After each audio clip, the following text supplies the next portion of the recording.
Grant Napear, the longtime television play-by-play broadcaster for the Sacramento Kings, resigned 2 days after tweeting "All Lives Matter" in a conversation DeMarcus Cousins, one of the team's former players.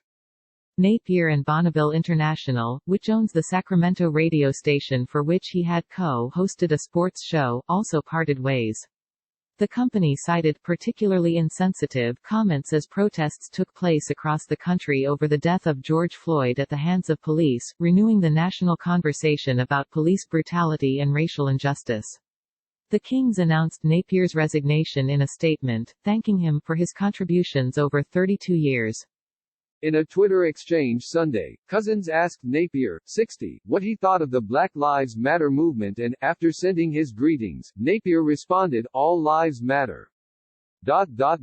Every single one." That phrase is an inflammatory one, often seen as being dismissive of concerns about the issues that Black Americans face. Napear was quickly criticized by Matt Barnes and Chris Webber, also former Kings players. In a tweet that included clown emoji, Webber tweeted, "DeMarcus, we know and have known who Grant is.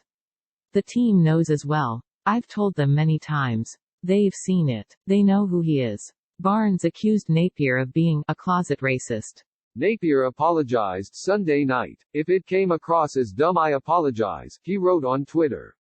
"That was not my intent. That's how I was raised. It has been ingrained in me since I can remember.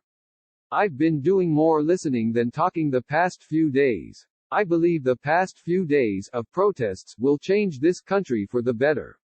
Black Lives Matter has resonated in Sacramento after the killings of Stephon Clark, Mikel McIntyre and Joseph Mann.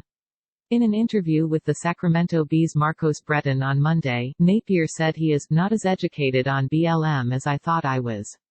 "I had no idea that when I said all lives matter, that it was counter to what BLM was trying to get across."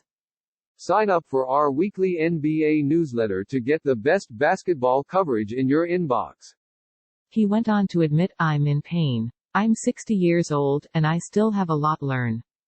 In responding to the protests and death of Floyd, Kings owner Vivek Ranadive issued a statement that said in part, "For all the hope and promise that our country stands for, the freedom to live without fear from the vitriol and hatred of racism is not a reality for millions of Black Americans.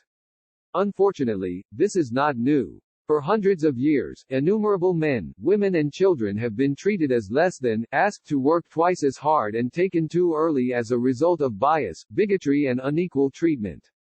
In parting with Napear, Bonneville said, "It is crucial that we communicate the tremendous respect that we have for the Black community and any other groups or individuals who have cause to feel marginalized." Napear drew criticism in 2014 when he appeared to defend Donald Sterling, who was banned for life from the NBA and forced to sell the Los Angeles Clippers after audio of racist comments he made became public. "I don't want to bring out a can of worms with Donald Sterling, but this always stuck out to me when this whole thing was going on," Napear said at that time. "This is a man in his 80s that had an African American general manager, Elgin Baylor, and an African American coach in Doc Rivers. Think about that for a minute."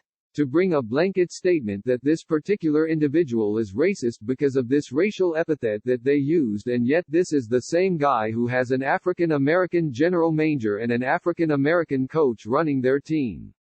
It doesn't balance out to me as what I'm saying.